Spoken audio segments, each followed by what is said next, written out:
Bapak, Ibu, dan saudara-saudari yang terkasih, marilah kita mempersiapkan hati dan pikiran kita untuk mendengarkan sabda Tuhan. Jumat, 12 Juni 2020. Bacaan pertama. Bacaan dari kitab pertama Raja-Raja, bab 19, ayat 9a, dilanjutkan ayat 11 sampai 16. Sekali peristiwa, tibalah Elia di Gunung Horeb, gunung Allah. Maka bersabdalah Tuhan kepadanya, "Hai Elia, keluarlah dan berdirilah di atas gunung di hadapan Tuhan." Lalu Tuhan lewat.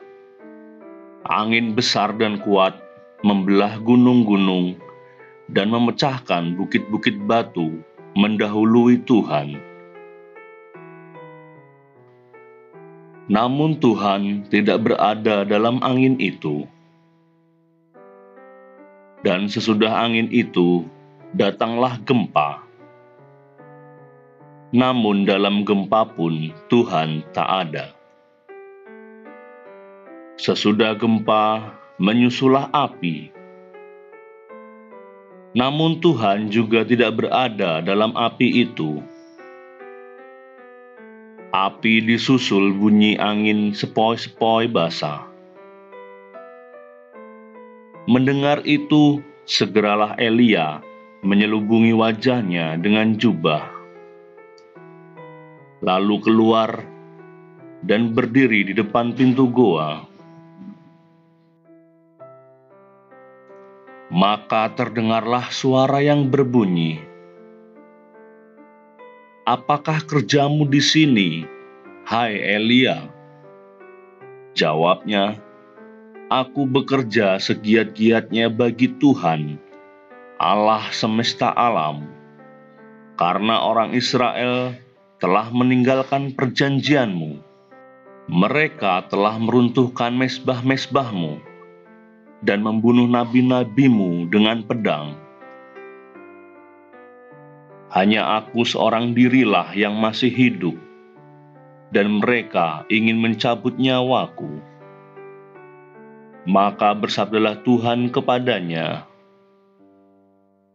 "Pergilah, kembalilah ke jalan yang sama, melalui padang gurun ke Damsyik. Sesampai di sana, engkau harus mengurapi Hazael menjadi raja atas Aram. Juga Yehu, cucu Nimsi, haruslah kau urapi menjadi raja atas Israel.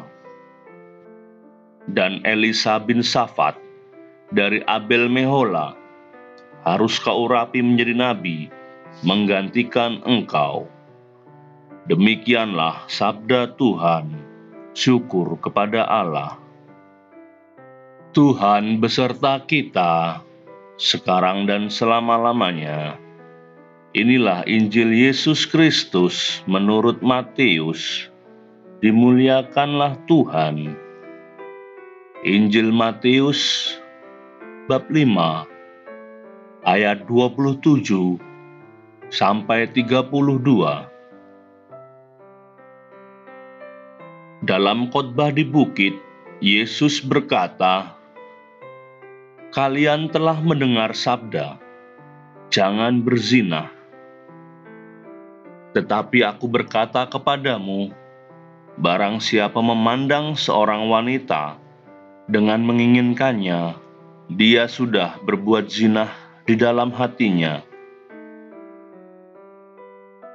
Maka jika matamu yang kanan menyesatkan dikau, cungkilah dan buanglah. Karena lebih baik bagimu satu anggota badanmu binasa daripada tubuhmu seutuhnya dicampakkan ke dalam neraka. Dan jika tangan kananmu menyesatkan dikau, penggalah dan buanglah. Karena lebih baik bagimu satu anggota badanmu binasa daripada dengan badanmu seutuhnya masuk neraka. Telah disabdakan juga, barang siapa menceraikan istrinya, harus memberi surat cerai kepadanya.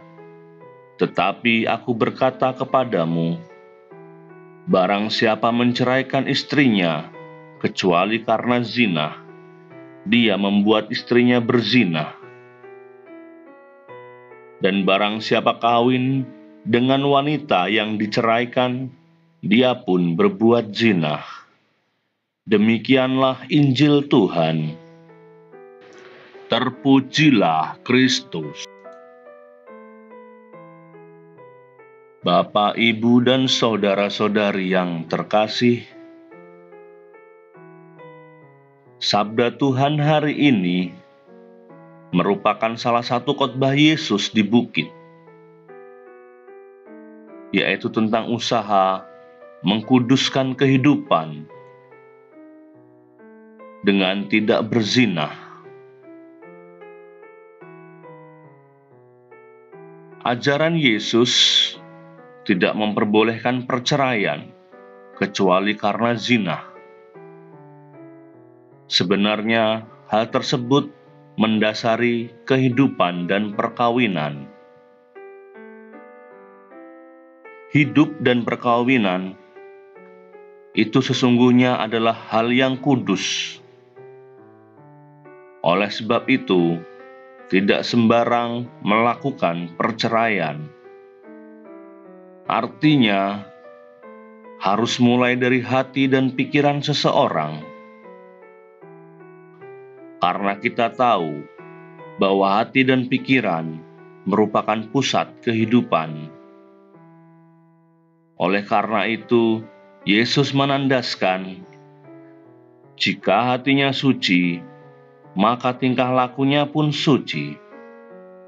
Jika pikirannya jernih, perbuatannya pun baik. Sebaliknya, kalau hati dan pikiran kotor, maka tingkah lakunya pun kotor. Sebab itu, jauh lebih penting menjaga hati dan pikiran dari hal-hal yang kotor, daripada mencegah perbuatan-perbuatannya. Yesus sendiri mengungkapkan bahwa dosa bersumber dari hati dan pikiran sebelum terungkap dalam tindakan. Bagi Allah, manusia tidak bisa setengah-setengah memenuhi kehendaknya. Bahkan dikatakan, jika ada anggota tubuh yang menyesatkan, hendaknya kita memenggalnya. Hal ini dimaksudkan bahwa Allah ingin agar seluruh hidup kita ini kudus.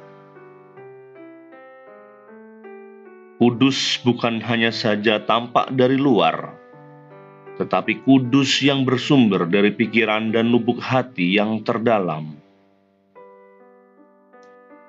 Untuk itu, marilah kita mengisi hati dan pikiran kita dengan bacaan-bacaan rohani yang bisa membangun hidup kita. Merayakan sakramen tobat juga bisa untuk membersihkan dosa-dosa kita dan mengkuduskan kehidupan. Ya Tuhan yang Maha Baik, bantulah kami umat-Mu untuk berani bangkit menjadi manusia yang baru dan melepaskan dosa-dosa kami untuk mengkuduskan hidup kami. Amin.